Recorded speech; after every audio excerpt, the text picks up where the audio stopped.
Et Mario qui sont avec nous. Bonsoir à vous trois. Bonsoir. Bonsoir. Alors, demain matin, c'est à 7 h, aux alentours de 9 h, que le premier ministre François Legault va commencer à répondre aux questions du commissaire Galland et du procureur qui sera présent. Qu'est-ce que vous voulez savoir? Je commence avec toi, Mario. Tout. Et qu'est-ce qu'on peut savoir de plus? Dans le fond, on va lui poser les questions. À quel moment vous l'avez su, puis à quel moment vous vous êtes rendu compte, puis on peut deviner déjà les réponses. Là, après ça, c'est sûr qu'on est tous... C'est pas nécessairement que c'est tant que ça dans l'intérêt public, mais on est tous curieux de voir est-ce qu'on va lui parler là, de sa relation. Là, la ministre Guilbeault vous envoie une lettre, là, vous disait pourquoi vous ne mettez pas dehors les fonctionnaires à la SAC. Est-ce qu'on va le faire commenter ça, ses affaires internes, ses relations avec ses ministres? Mais tu sais, c'est triste à dire. À mon avis, c'est beaucoup plus un exercice périlleux pour M. Legault que susceptible de nous apprendre là, des révélations, puis qu'au sortir de ça, là, on va tout comprendre ce qui s'est passé avec la SAC. Là. Emmanuel? Bien, il y a quand même des choses assez... Moi, précisément, la première chose que je lui demanderais, c'est lui, comme premier ministre, est-ce qu'il a demandé un état des lieux précis après le dépôt du rapport de la vérificatrice générale? Parce que c'est de là que tout part, là. Qu'est-ce qui fait si mal dans les témoignages des ministres? C'est que la défense du gouvernement s'est étiolée. On était au courant de rien, on nous a menti, on n'a pas pu agir. Bien, les ministres étaient au courant de plein de morceaux. Puis ils ont agi, mais ils n'ont pas agi. Donc, lui, de quoi était-il au courant? Puis quand ça s'est mis à déraper, est-ce qu'il a voulu prendre le contrôle de ça? Puis une autre question essentielle, c'est qu'on sait, là, c'est devant la commission qu'en 2022, le secrétaire général du gouvernement a été informé qu'il allait avoir une augmentation de coût de 222 millions. Est-ce qu'on l'a informé, lui, à ce moment-là? Là? Paul?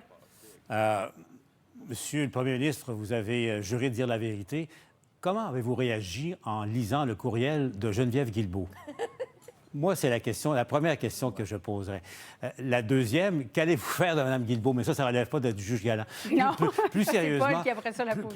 plus sérieusement, il est important, l'exercice est extrêmement périlleux pour le seul fait de devoir témoigner, déjà là, c'est très mauvais. Mais peut-il saisir l'opportunité pour donner un peu de cohérence? Emmanuel soulève des grands trous dans les témoignages des ministres, mais surtout l'impression générale, la désinvolture, le manque de cohésion au sein de son gouvernement, parce que ces ministres, c'est son gouvernement, et ceux qui travaillent pour les ministres, ça fait partie de son gouvernement aussi. Donc, comment se fait-il qu'une information aussi importante... C'est un des pires dérapages financiers de l'histoire du Québec dont on parle. Comment un gouvernement de comptable a-t-il pu ne pas savoir à temps ce qui se faisait en ce moment? J'ai hâte de voir quelle sera son explication. Mais surtout quand il y a tant de monde qui le savait, puis il y a tant de monde qui l'ont dit à l'interne. T'sais, donc, l'idée là, que la SAQ était dans une tour, puis qu'elle a tout gardé pour elle, puis qu'on savait rien, il y avait les indices, mais il y avait les faits aussi. Là. Ouais. Et moi, je suis curieuse de savoir quel suivi, lui, comme premier ministre, a-t-il exigé à partir du moment où on a vu que ça s'en allait dans toutes les directions, là, tu sais. Ouais. Donc, quels efforts on a fait au sommet de l'État pour essayer de reprendre le contrôle? Il y a aussi Martin Koskinen qui va témoigner, son actuel chef de cabinet, et Yves Ouellette, l'ex-secrétaire général du gouvernement. Mario, jusqu'à quel point c'est un test important pour M. Legault, à un an des élections aussi? Bien, moi, je trouve que c'est un geste, un moment qui pourrait être déterminant des deux côtés. Là. Mettons que M. Legault est optimiste ce soir. Mettons qu'il y a une grosse performance, puis on le sait qu'il a déjà eu cette capacité de connecter avec les Québécois, même à se faire pardonner des choses. On remarque qu'il était plus haut qu'aujourd'hui dans les sondages, mais quand même, est-ce qu'il pourrait réussir là, à amoindrir le choc, puis convaincre les gens, je vais m'en occuper, puis je suis pas satisfait, puis à l'avenir, on va faire mieux, puis assumer un peu la responsabilité, que les gens aiment ça, et qu'ils n'essaient pas de se défiler. Est-ce qu'il pourrait réussir ça? Ou encore, à mon avis, le plus probable, c'est le scénario mitoyen. Il va juste faire une performance correcte, comme ses ministres. On va voir qu'il y a des petits trous. Mais ils n'ont pas tous su, mais ils en ont su des bouts, mais ils n'ont pas posé de questions. Mais il ne faut pas oublier l'autre scénario. Le scénario catastrophe, il est lui aussi possible, là. François Legault cafouille, se fait surprendre par un courriel, répond mal, laisse à la télé là, des images désastreuses, des contradictions avec ses ministres.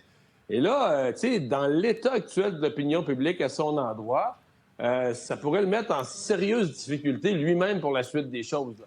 Il y a une opportunité pour M. Legault, si tu permets, c'est qu'à la fin de chaque témoignage, le commissaire Galland demande aux témoins, avez-vous des idées à me donner? des pistes de réflexion à me donner. Puis il leur donne vraiment carte blanche, là.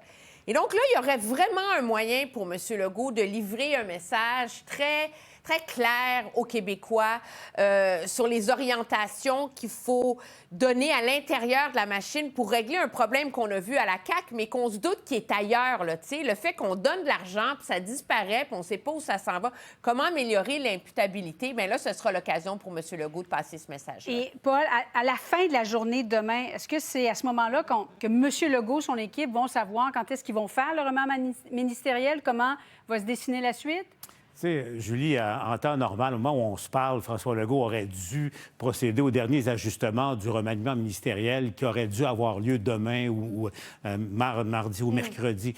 Il a passé les derniers jours à préparer son témoignage. Donc, c'est clair que probablement, il doit se dire, on verra pour la suite. Il y avait un plan. Moi, ce que j'entends, c'est que le plan a évolué beaucoup en ce moment en fonction de toutes sortes d'impondérables, dont la performance de deux de ses ministres à la commission Galland. Donc, tout ça est évalué en ce moment.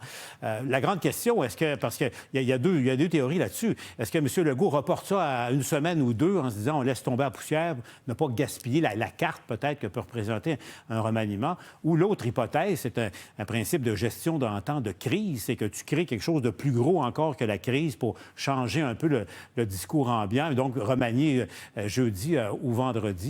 Bon, on verra pour la suite. Oui. Alors, ma théorie à moi, là, c'est que quand tu veux un nouveau départ, tu essaies de ne pas partir tout de suite les roues dans la vaseline. D'après moi, il va vouloir se donner. Ça glisse. Il va vouloir se donner un petit peu de temps. Même avec des pneus d'hiver et des crampons, ça glisse. Restez là. Dans un instant, les Québécois qui sont de plus en plus nombreux à cumuler 2 emplois pour se sortir la tête de l'eau. À tout de suite.